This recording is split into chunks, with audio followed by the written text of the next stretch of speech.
오늘 말씀은 예수님을 만난 사람들 시리즈 7번째 시간으로 제목은 광인에서 광인으로, 광인에서 광인으로 라고 하는 제목으로 하나님 말씀 증거하도록 하겠습니다. 여러분도 혹시 귀신을 보신 적이 있으십니까? 진짜 봤어? 귀신 들린 사람을 보신 적도 있으십니까? 저는 어렸을 때 초등학교 다닐 때 서울의 강남중앙침례교회가 아니죠, 서울중앙침례교회, 어렸을 때 제가 다녔던 교회인데요, 그 교회를 다닐 때 한 귀신 들린 사람이 유아실에서 발작을 일으키는 모습을 본 적이 있습니다. 그리고 목사님이 한 분이 들어가셔서 찬양을 틀어놓고 보혈 찬양을 부르고 성경을 계속 읽어주며 같이 기도할 때 그 귀신 들린 사람이 발작을 멈추고 경기를 그치고 정말 정신이 맑아지고 온전해지는 과정을 제가 그 어렸을 때 초등학교 시절에 본 적이 있었습니다. 또 재작년이었어요. 제가 초등처 사역을 담당할 때 초등학교 3학년인가? 3학년이었던 것 같아요. 친구 중에 한 친구가 한 일주일째 밤에 제대로 잠을 자지 못하고 밤에 헛것을 보고 소리를 지르고 또 경기를 한다라고 하는 이야기를 전해 듣고 부모님으로부터 기도 부탁을 받게 되었습니다. 그날 주일 저녁이었는데 아이를 데리고 오라 해서 교회 이제 마룻바닥에 눕혀놓고 그 아이와 또 그 부모와 함께 계속 한 3시간 정도 같이 기도했던 그런 경험이 있습니다. 아이가 그 기도 이후에는 밤에 잠을 잘 자게 되고 발작도 그치게 되고 정신이 맑아져서 일상적인 생활을 제대로 잘 할 수 있게 되었다라고 하는 이야기를 전해 들은 적이 있습니다. 실제로 귀신은 존재하고 있고 귀신의 역사는 여전히 지금도 일어나고 있으며 그 귀신은 하나님의 말씀 앞에 기도하는 가운데 예수의 이름 앞에 묶임받고 떠나가게 되는 역사가 반드시 나타나게 되는 줄 믿습니다.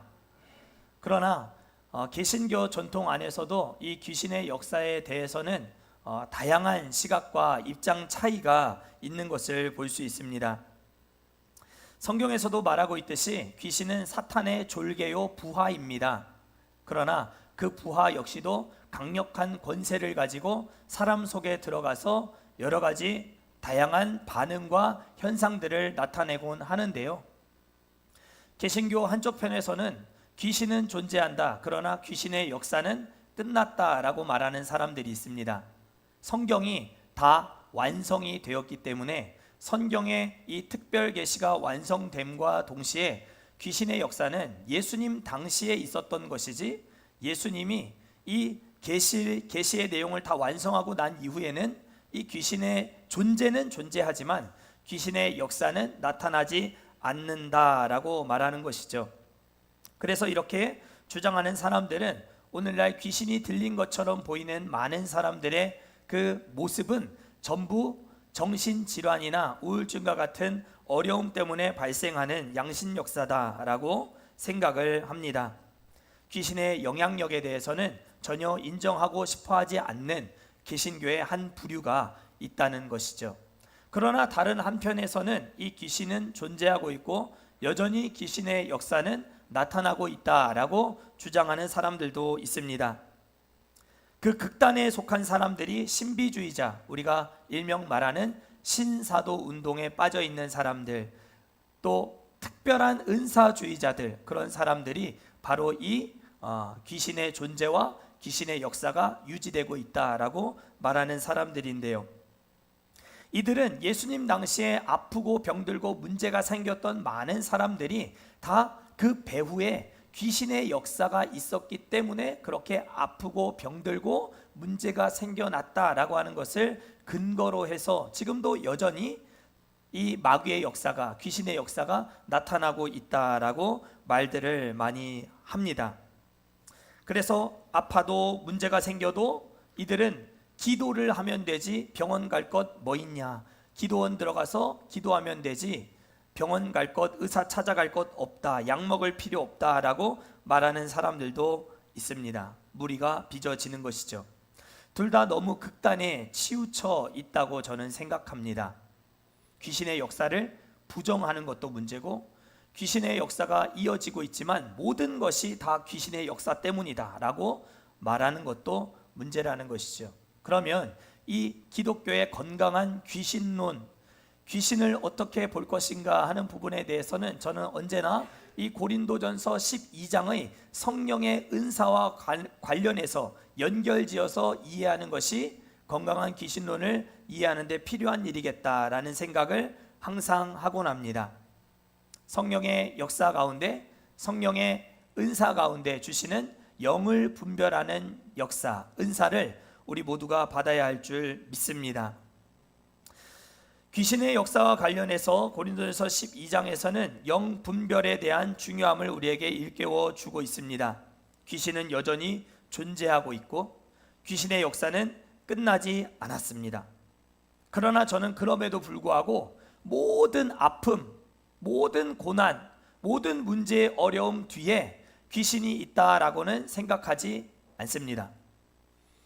모든 어려움이 다 귀신으로부터 왔다, 다 사탄으로부터 왔다, 그렇게 믿지는 않아요.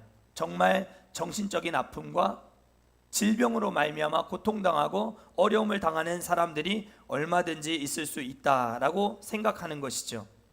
그러나 그럼에도 불구하고 성경은 이 마귀를 거짓의 아비요, 거짓의 영이라고 말하고 있기 때문에 성도는 언제든지 이 양의 탈을 쓰고 나타나는 늑대를 잘 분별할 줄 알아야 된다는 것입니다. 이 사람이 정말 귀신에 들려서 이런 반응을 보이고 있는 것인지, 아니면 정신적인 질환으로 아파서 약을 먹어야 하는 사람인지를 정확하게 잘 분별할 수 있도록 우리는 영적으로 깨어있는 삶을 살아가야 한다라는 것이죠. 그런 의미에서 저는 하나님이 우리에게 주신 이 의료 기술의 발달, 과학이라고 하는 좋은 선물을 주셨고, 기도와 함께 이 선진 문물들을 잘 활용하여서 다각도로 활용하는 지혜가 필요한 그런 시대를 우리가 살아가고 있다라는 생각을 하고 있습니다. 그러니까 균형 감각을 유지하는 것, 그 가운데서 영적인 깨어있음, 분별력을 갖고 판단하고 행동하고 처신하는 지혜가 우리에게는 다 필요하더라 하는 것입니다. 우리는 오늘 본문 속에서 군대라고 하는 이름을 가진 귀신의 등장과 그 귀신의 역사를 우리가 보게 됩니다.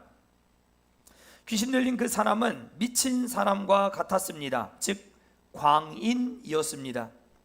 예수님은 이 광인 속에서 역사하고 있는 이 군대 귀신을 단박에 내쫓아 주시고 사망에서 그를 건져 주시는 모습을 보여주고 있습니다. 우리가 읽은 이 마가복음에는 예수님이 귀신을 쫓아내 주시는 이야기가 총 7번 기록이 되어 있습니다. 그 중에서도 이 군대 귀신을 쫓아내 주시는 예수님의 모습은 그 모든 예수님의 축사 사역 가운데서도 가장 임팩트 있고 가장 영향력 있는 사건이었다라고 우리가 볼 수 있습니다. 그래서 우리는 오늘 본문을 통해 세 가지를 우리가 살펴보아야 합니다. 첫 번째는 귀신 들린 자의 상태를 통해서 마귀의 역사와 현상을 보는 것, 정확하게 진단하는 것, 이것이 우리에게 첫 번째 필요한 일이고, 두 번째는 예수님이 군대 귀신을 내어 쫓으시는 이 과정을 통해서 축사 사역의 이 핵심들을 살펴보는 것, 그리고 마지막은 이 축사의 과정을 통해서 그 사건을 바라보고 있던 주변의 많은 사람들의 반응을 생각해 보는 것의 중요함을 우리가 생각해야 합니다. 첫 번째, 귀신 들린 광인의 상태에 대해서 오늘 성경은 굉장히 비교적 자세하게 우리에게 말씀을 해주고 있는데요. 그는 무덤 사이에 머물러 있었던 존재였다라고 오늘 성경 2절에서 밝혀주고 있습니다. 우리 2절 말씀을 함께 읽어보실까요? 5장 2절입니다. 시작.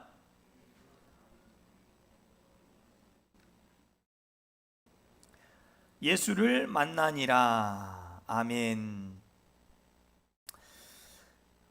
무덤은 유대인들에게 있어서 굉장히 부정스러운 장소였고, 유대인들에게도 가까이 하고 싶지 않는 격리를 필요로 하는 장소였다라고 하는 것을 우리가 알 수 있습니다.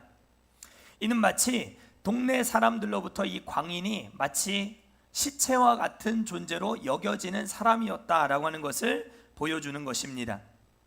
살아있지만 살아있는 것이 아니었던 광인. 누가복음 8장 병행 본문을 우리가 살펴보면 그는 오랫동안 옷을 입지 않은 상태로 존재하고 있었다, 그렇게 말하고 있습니다. 옷을 입지 않은 채로 무덤 사이를 막 뛰어다니는 사람을 상상해 보십시오. 얼마나 무시무시합니까? 그렇죠?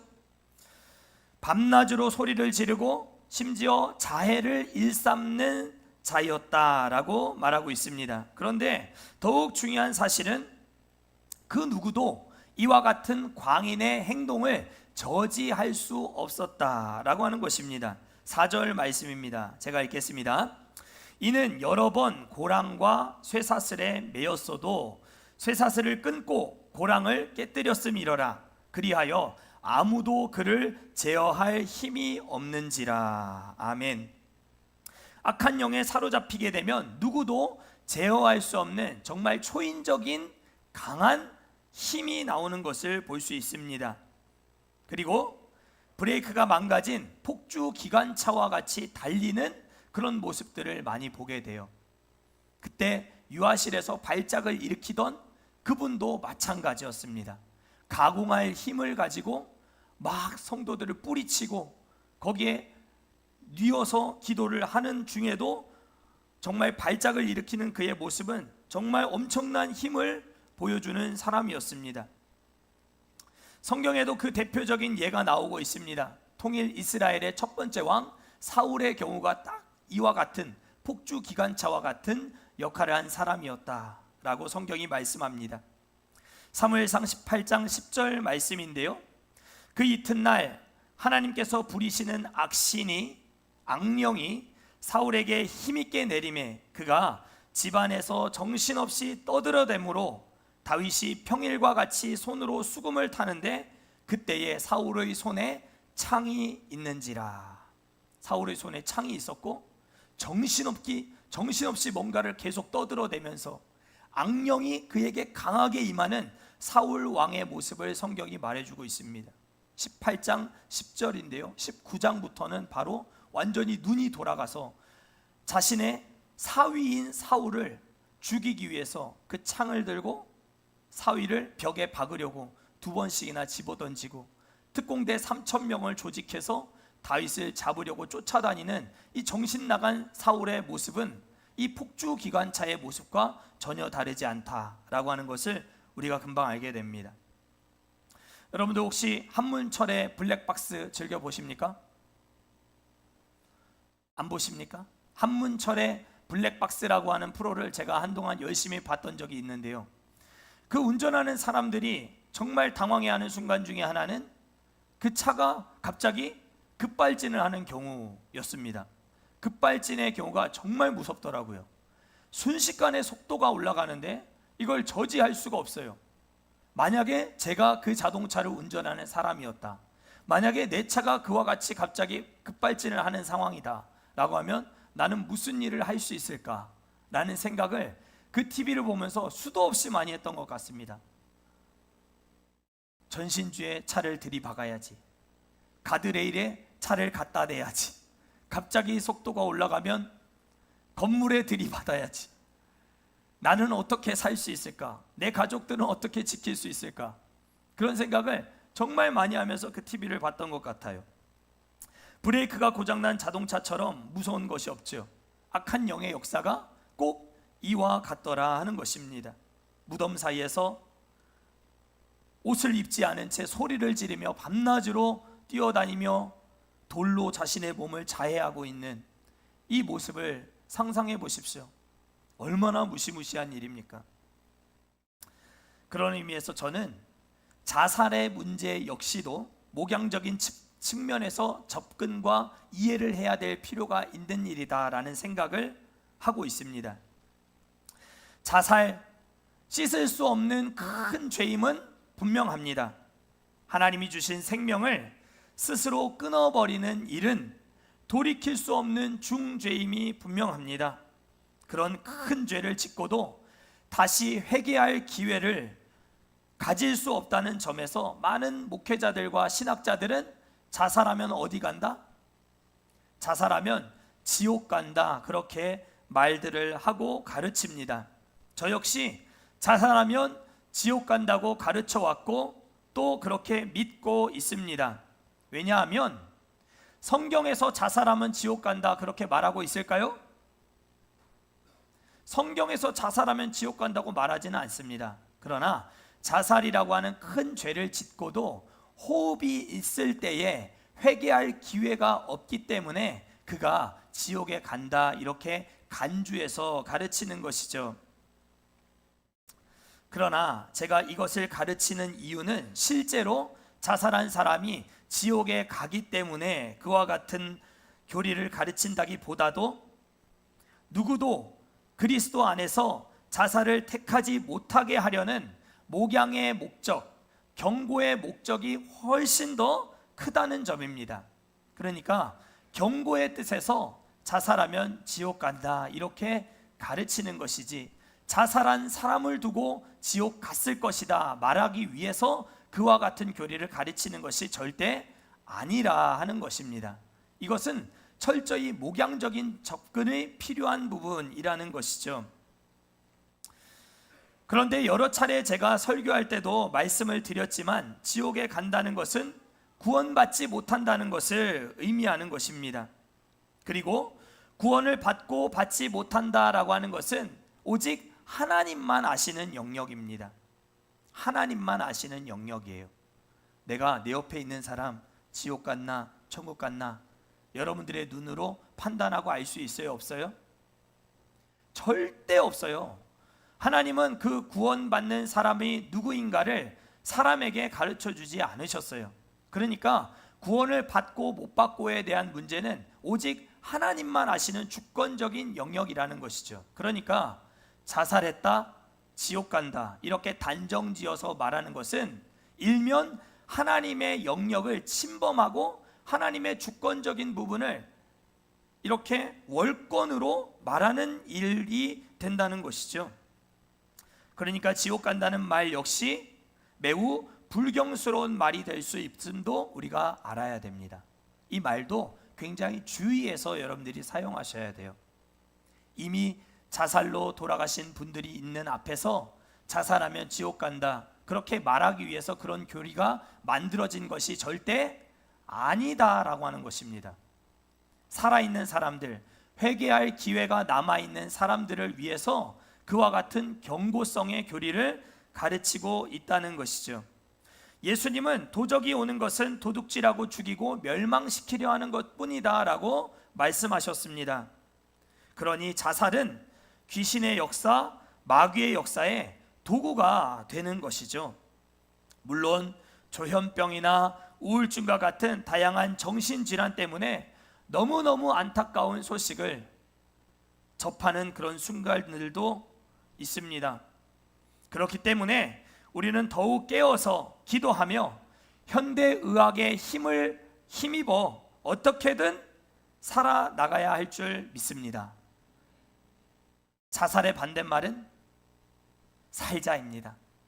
살아야 합니다. 어떻게든 살아야 합니다. 하나님의 은혜 안에 붙들려서 성령에 속한 자로 우리는 어떤 상황 속에서도 생명을 스스로 포기하는 일만은 하지 말아야 합니다. 막아야 합니다. 주어진 사명 안에서 그리스도 안에서 우리의 몸과 영혼을 멸망시키려는 악한 영과 끝까지 싸워 이겨야 할 줄 믿습니다. 그것이 영적 분별력을 가진 성도의 삶의 방식입니다. 사랑하는 성도 여러분, 이 자리에 앉아 계신 성도님들 중에 그 누구도 무슨 일이 있어도 자살을 하는 일이 없기를 주의 이름으로 간절히 축원합니다. 그 누구도 자살을 선택하는 일이 없기를 간절히 바랍니다. 하나님의 은혜가, 성령의 음성이 때때마다 여러분들의 삶을 붙들고 지키고 계신다는 사실을 여러분들이 꼭 기억하실 수 있기를 바랍니다. 소망을 하나님께 두시기를 바랍니다. 두 번째, 우리는 예수님이 광인 속에서 역사하시는 귀신을 쫓아내는 과정을 통해서 축사사역의 소중함을 우리가 볼 수 있습니다. 예수님은 자신을 보고 달려와 엎드린 광인을 바라보고 귀신과 대화를 이어나가는 모습을 볼 수 있습니다. 예수님은 단호하게 귀신을 단박에 쫓아내 주실 수 있었습니다. 귀신, 너는 그에게서 당장 나오라, 주님이 말씀하셨죠. 귀신은 그 예수님의 음성을 들었습니다. 그리고 이 말씀을 하시는 분이 누구인지도 알았습니다. 그런데 예수님께 갑자기 제안을 하는 모습을 볼 수 있습니다. 뜬금없는 예수님과의 거래를 제안하고 있는 마귀의 모습을 본문 속에서 특이하게 볼 수 있다는 것이죠. 귀신은 이야기합니다. 저기 저 갈릴리 바다 저기 산 등성이에 있는 돼지 2,000마리에게로 우리를 들어가게 해달라고, 우리를 이 지방에서 쫓아내지 말아달라고 마귀가 감히 예수님께 제안을 하고 있습니다. 광인의 속에서 역사하고 있었던 귀신의 힘이 얼마나 강력한 것이었는지를 우리가 상상해 볼 수 있는 대목이죠. 군대 귀신 2,000마리의 돼지에게로 한꺼번에 들어가게 될 그 어마어마한 귀신의 역사가 한 사람 속에 있었다라고 하는 것을 우리가 생각해 볼 때에 그가 맨정신으로 살 수 있었겠는가 싶은 생각을 해보게 됩니다. 예수님은 마귀의 제안을 받으셨습니까? 물리치셨습니까? 마귀의 거래에 응하셨습니까? 묵살하셨습니까? 예수님은 마귀의 제안을 받으셨습니다. 마귀의 거래에 응하셨습니다. 이상하지 않습니까? 군대 귀신이 들어가 있는데 예수님 말 한마디면 7번, 마가복음에 기록되어 있는 7번 전부 예수님의 말 한마디에 귀신이 그대로 다 쫓겨나갔습니다. 그런데 이 군대 귀신만큼은 예수님께 쫓아내주지를 않기를 간구하며 저기 산등성이에 있는 돼지 2,000마리에게로 우리를 들어가게 해달라고 제안을 하고 있는 이 모습, 우리가 쉽게 이해하기 어려운 제안입니다. 귀신은 그 즉시로 돼지떼개로 들어가서 산 비탈로 내리달려 갈릴리 바닷가로 들어가 그대로 다 몰사하고 말았습니다. 돼지가 죽을 줄 예수님이 몰랐기 때문에 이를 허용하셨던 것일까요? 돼지가 갈릴리 바닷가로 다 뛰어 들어가서 죽게 될 것을 예수님이 몰랐기 때문에 마귀의 제안을 응하셨던 것일까요? 예수님이 몰랐기 때문이 아니었습니다. 돼지 2,000마리의 목숨이 아깝지 않은 것도 아니었습니다. 돼지 한 마리 100만 원 계산해 보십시오. 2,000마리면 얼마입니까? 20억입니다. 20억. 그 돼지 2,000마리가 예수님의 소유가 아니었기 때문에 이를 허용하셨던 걸까요? 오늘 성경을 보면 돼지를 치는 사람들이 있었다라고 나오고 있어요. 돼지의 주인들이 있었다는 거예요. 그런데 그 주인들이 있음을 예수님이 뻔히 아심에도 불구하고 군대 귀신을 돼지에게로 들어가게 하신 이유는 바로 세 번째, 우리가 생각해 볼 사람들의 반응 때문이었습니다.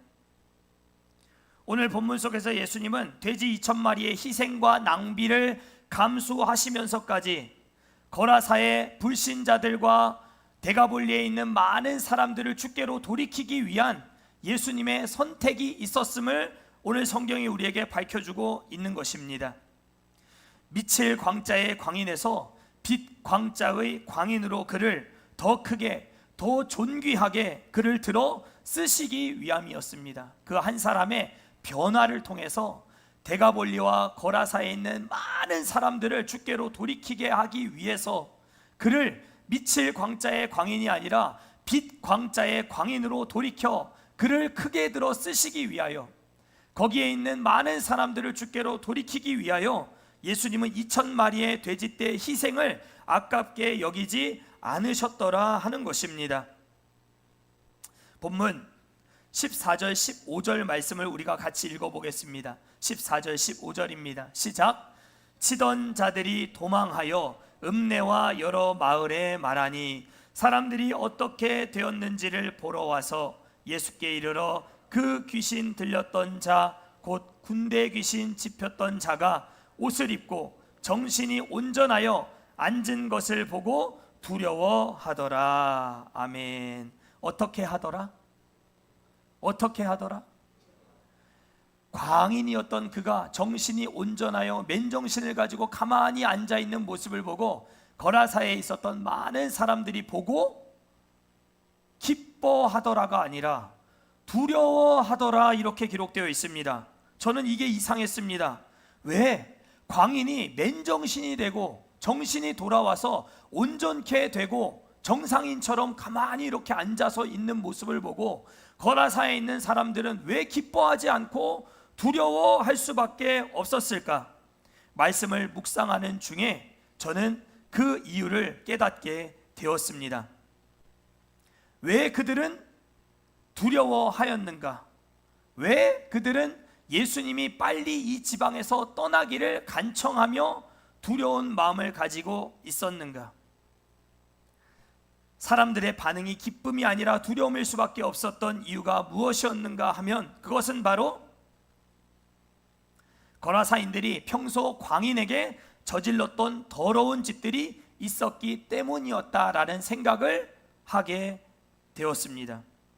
광인이 제정신으로 돌아오지 말았어야 할 이유는 거라사 사람들이 더 잘 알고 있었던 것입니다. 그러니까 지금 예수님에게 요청하는 것이죠. 빨리 이 거라사 땅을 좀 떠나주시기를.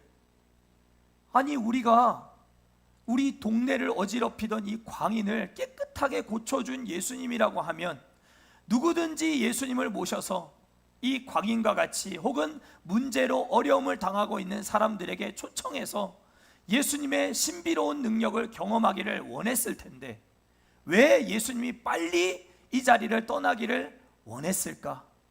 왜 배를 타고 빨리 예수님은 다시 제자리로 돌아갈 수밖에 없었는가? 그것은 바로 이 거라사의 광인을 두고 거라사의 사람들이 아주 몹쓸 짓들, 더러운 짓들을 많이 했기 때문일 것이다 라는 생각을 해보게 되었던 것입니다. 저는 이것이 결코 지나친 해석이라고 생각하지 않습니다. 옷이 다 벗겨진 채 여러 번 쇠사슬과 고랑에 착고에 채여 있었던 광인이었습니다. 무덤 사이에서 밤낮으로 소리를 지르며 돌아다니던, 스스로를 자해했던 그 광인, 그를 여러 번 쇠사슬과 고랑으로 채웠던 이유가 무엇이었겠습니까? 거라사 동네의 사람들은 그 광인을 괴롭히며 학대를 서슴없이 저지르던 아주 흉악하고 못된 사람들이었기 때문이었던 것입니다. 그러니 광인의 고침 앞에서 그들은 웃을 수 없었던 것입니다. 두려워했던 것입니다. 기뻐하더라 할 수도 있었던 일을 그들은 두려워하고 있었습니다. 정신이 온전케 된 광인이 어떤 말을 예수님에게 떠벌릴지 알 수 없었기 때문이었죠. 사람이 싫고 밉고 견딜 수 없었던 마음의 어려움을 그는 간직하고 있었던 것이었습니다. 예수님은 그런 광인이 자신을 따라오겠다, 예수님과 함께 배 타고 나도 건너가고 싶다 말하고 있는 광인을 멈춰 세우십니다. 거라사 땅에서 해야 할 일이 남아 있었기 때문이었습니다. 19절 말씀입니다. 제가 읽겠습니다. 허락하지 아니하시고 그에게 이르시되 집으로 돌아가 주께서 내게 어떻게 큰 일을 행하사 너를 불쌍히 여기신 것을 내 가족에게 알리라 하시니. 아멘. 광인은 거라사에 남겨져서 해야 할 역할이 있었습니다. 자신을 평소 괴롭히며 학대하며 몹쓸 짓을 서슴없이 저질렀던 저 사람들에게, 나와 같은 사람에게도 예수님이 찾아오셔서 돼지떼 2,000마리를 희생하면서까지 나를 살려주신 하나님의 사랑과 나를 불쌍히 여겨주신 하나님의 긍휼을 가족들에게, 거라사인의 사람들에게, 데가볼리에 있는 수많은 복음을 알지 못하는 사람들에게 전해야 할 사명이 그에게 남겨져 있었다라고 하는 것을 가르쳐주고 있는 것입니다. 사랑하는 성도 여러분, 예수님이 거라사인의 지방에 우연히 온 것이 아니었습니다. 우리가 읽은 5장 1절을 보면 예수님이 가버나움에서 배를 타고 거라사인의 지방으로 배를 타고 건너가셨다라고 기록되어 있고, 5장 18절을 보면 예수님은 다시 배를 타시고 다시 가버나움으로 돌아오셨다라고 기록되어 있습니다. 예수님이 거라사인의 지방으로 가신 이유는 딱 한 사람, 거라사 지방의 광인을 만나서 그의 영혼을 살려주시기 원했던 그 하나의 사역을 위해서 배를 타고 건너갔다 다시 돌아오셨다라고 하는 것을 보여주고 있는 것입니다. 예수님은 돼지떼 2,000마리를 한꺼번에 희생시키면서까지 한 사람을 살리기를 원하셨던 긍휼이 풍성한 하나님이셨음을 우리에게 이렇게 말씀하고 있는 것입니다. 거라사인에게 왜 그런 일을 행하셨는가? 왜 거라사 광인에게 그와 같은 과정을 다 보게 하셨는가? 거라사인의 그 광인은 많은 사람들에게 학대받고 괴롭힘을 당하고 천대받고 멸시당하던 사랑받지 못하는 사람이었지만, 예수님은 그렇지 않다라고 하는 것을 보여주시면서 이 광인으로 하여금 영적 자존감을 회복시켜 주시는 일이 너무나도 중요했음을 오늘 성경이 보여주고 있는 것입니다. 돼지 2,000마리보다 나는 더 존귀하고 소중한 사람이다, 이것 하나 일깨워 주시기 위해서 예수님은 그 갈릴리 바다를 건너오시고 다시 건너가시는 수고를 아끼지 않으셨더라 하는 것을 오늘 성경이 말하고 있다는 것입니다. 사랑하는 성도 여러분, 오늘날 거라사인의 광인은 없습니까? 저와 우리 모두는 예수님을 만나기 전 거라사인의 광인과 같이 세상의 유혹에, 세상의 좋은 것들에 다 마음을 빼앗긴 채 혈안이 되어 살아가고 있던 일종의 거라사인의 광인과 같은 모습은 아니었습니까? 예수님은 자신의 몸을 십자가에 다 희생 제물로 내어 놓으시면서까지 자신의 목숨을 내어 놓으시면서 돼지 2,000마리와는 비교할 수 없는 크신 사랑을 우리에게 보여주시며, 우리로 하여금 너희는 소중한 존재다, 너희 한 사람 한 사람은 무엇과도 바꿀 수 없이 귀한 존재다, 존귀한 존재다라고 하는 것을 가르쳐 주시기 위해서 십자가에 못 박혀 달려 돌아가신 것은 아니십니까? 사랑하는 성도 여러분, 여러분들 한 사람 한 사람은 예수님 짜리인 줄 믿습니다. 예수님만큼 여러분들이 사명 붙들고 사셔야 되는 존귀한 하나님의 사람들인 줄 믿습니다. 여러분들의 그 가치를 극대화하기 위해 하셨던 예수님의 전략을 오늘 우리는 말씀을 통해 보게 됩니다. 십자가의 사랑 앞에 여러분들도 세상에 빠져있는 미칠 광자 광인이 아니라 예수님의 빛 가운데로 나오는 빛 광자 광인으로 살아가는 저와 우리 모두가 될 수 있기를 주의 이름으로 간절히 축원합니다.